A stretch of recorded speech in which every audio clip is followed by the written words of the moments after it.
Hello coders, and welcome to How to Fix. In today's video, we'll be focusing on a new bug that you might find challenging to solve. So without further ado, let's dive into today's bug. Let's start by executing code 1 to stimulate the error and watch the result. Here's the explanation and the solution to the problem. Please pause the video to absorb the explanation. Now let's rectify the code and examine the resultant output.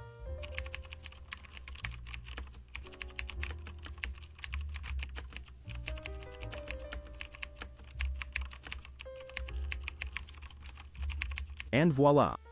The code is working as it should and our output is spot on. The error has disappeared. That's all for today's session.